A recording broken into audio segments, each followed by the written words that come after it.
Welcome back to Santos Customs, folks. Thanks for tuning in. On today's episode, we'll be welding those front spindles, fab those front arm tables, and get a step closer to a rolling chassis. Woo!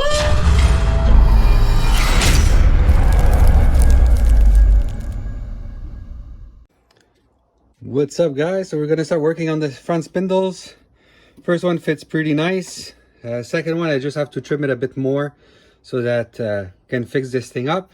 Let's sand it up, clean it up, get ready for tack, and let's tack those babies up.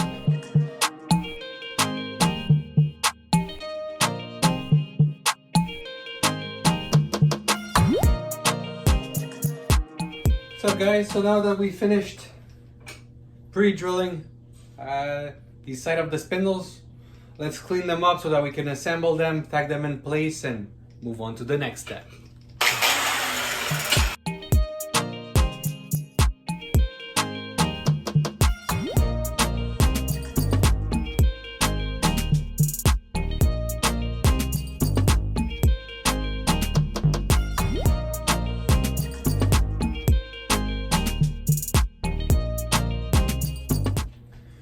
Here goes, guys. So now that where we'll be welding, it's all cleaned up.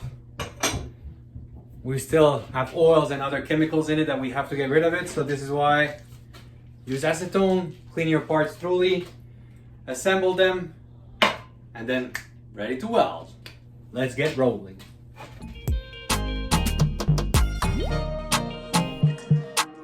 Here goes, guys. So it's all, both of them are pre-assembled. I'm just gonna air out the room because with acetone it's really highly flammable, so I just want to make sure that nothing catches on fire. I don't feel like calling the fire department for tonight, so let's air out, get the welder out, and start tacking. Let's get to work.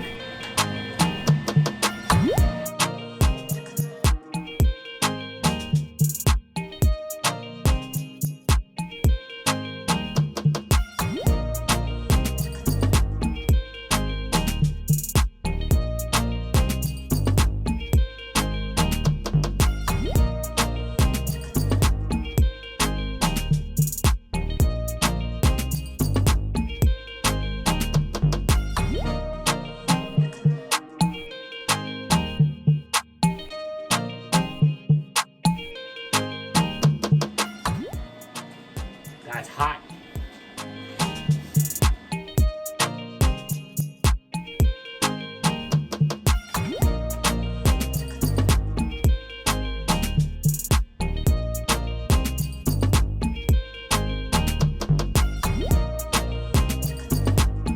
There it goes, folks.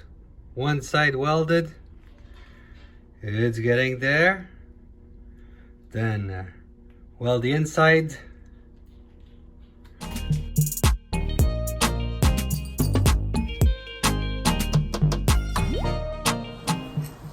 To make more brackets. It's done.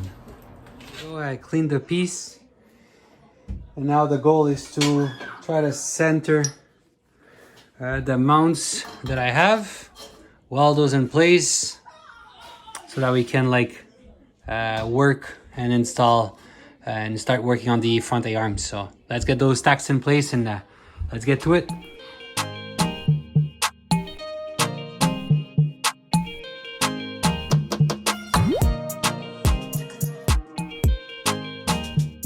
Here goes, folks. So we have finished tacking the bottom A-arms holder in place. We marked on both tubes where my cross beam has to go. So now let's just measure it, get some tubing in place, and let's get to it.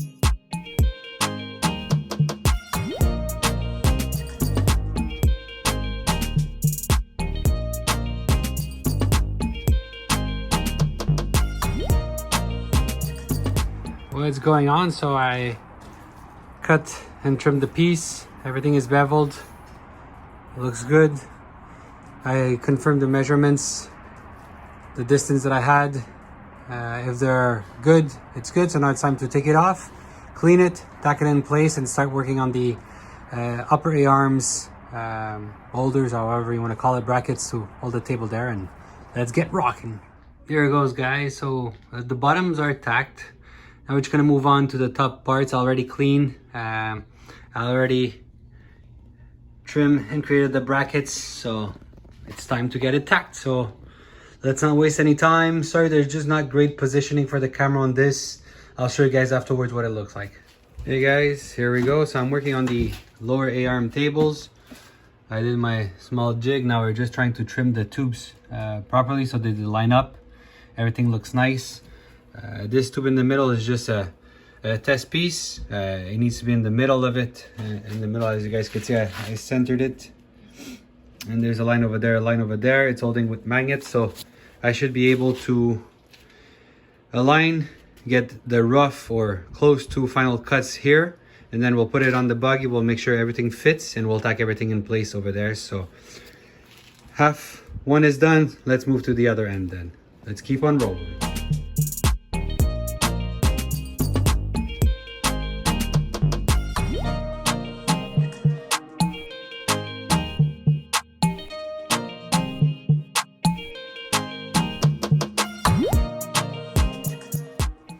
Okay guys, we're back.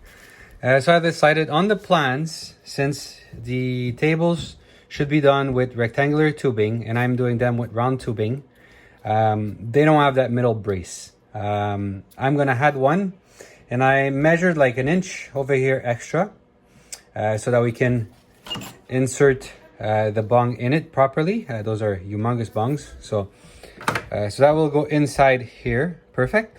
And then I was keep it a few inches more, so the total length I was looking for is 8 inches, and now it seems to be good. I found a piece of scrap tubing. I'm just gonna cut it to length, and we'll put it here, see how it looks, because afterwards, since this is the bottom table, I was even contemplating of bracing it.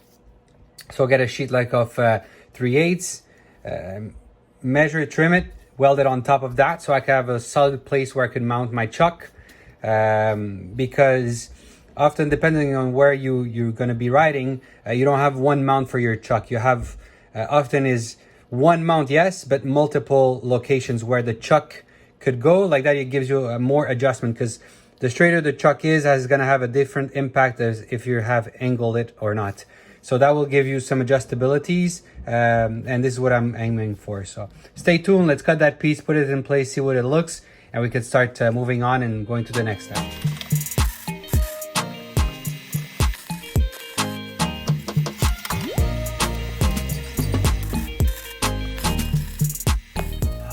What's up guys? So we're going to use the affordable bender to bend the upper A-arm tables. I don't want to have them in a V shape again, because I want to have as much space as I could for my chuck mount, so I can mount it at different areas on the lower table, so I can have like adjust stiffness and or height if ever there's a need to. So we'll use it. What's really important to do is to make sure your tube is straight. In this case, I'm at 0.2 degrees, which is pretty much straight, and I have to go 40 degrees of angle. I need a 12-inch before the bend, so let's get bending. Close up look at the bend. It's 40 degrees, bend is perfect, no kink, everything's in order. Here goes guys. So lower, the spindle is in, and now we just have to, I started working on the upper A-arms. I did my first piece and it looks like it's going in good. So I'm just gonna tack this in place. I have half of the upper A-arm tables bent, and we'll take it from there.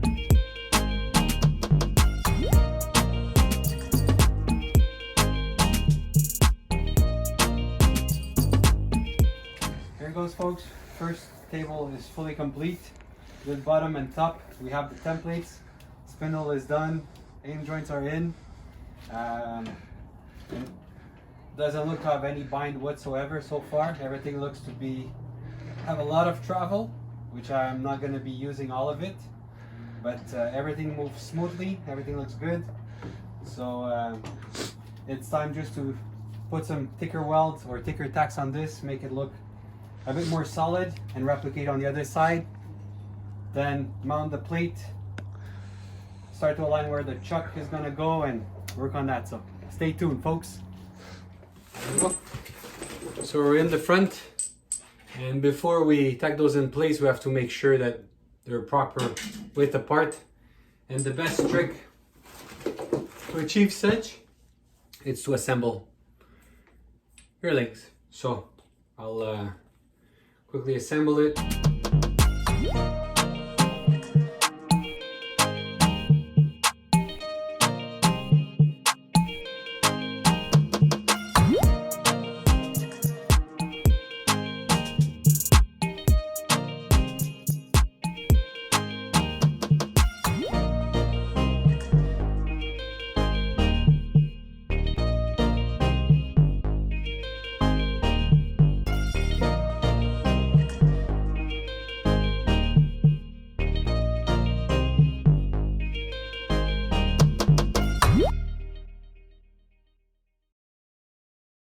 Here it goes. So this is how it works. You have those little lines. Each line is 5 degrees and about just over 40 degrees. And if we look on the angle finder, I'm at 40.94, which is perfectly where I want to be.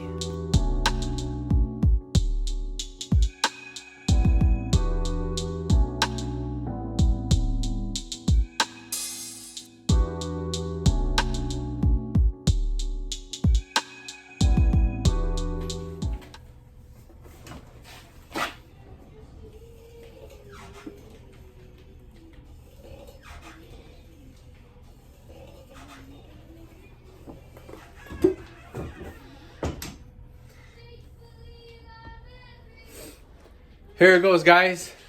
Other side is done. It looks perfect. There's no bind whatsoever. Everything goes smooth. Next step, like I said, I cut those plates, triangle shape, that will go on top of the lower A-arm table, and that will allow me some space where I'll be able to mount the shocks. I'm still not quite sure the exact location where they will be, because I would like to have the buggy on the floor level. And once it is on the floor, I'll be able to properly measure the shocks, see where they arrive, see the length I need. And at that moment, I will weld the bottom plate so I can put the shock mount at its proper position. I don't want it to weld it on place now and having to cut and having to redesign it again. So on this end, there is plenty of welds that need to be finished. A lot of parts on the buggy are only tacked. So I think now it's time that I spend some time weld everything up properly, get it at a solid state, and once it's welded, I'll be able to put it to the ground, measure the proper height, order the shocks, weld the mounts for the shocks, and then we'll be a step closer to a rolling chassis. We'll start working on the wiring harness that needs to be done, and afterwards, soon, the first start. So stay tuned, folks. Hope you liked the episode of today, folks. And if you haven't yet, subscribe to the channel, hit the like button, and see you on the next episode. Woo!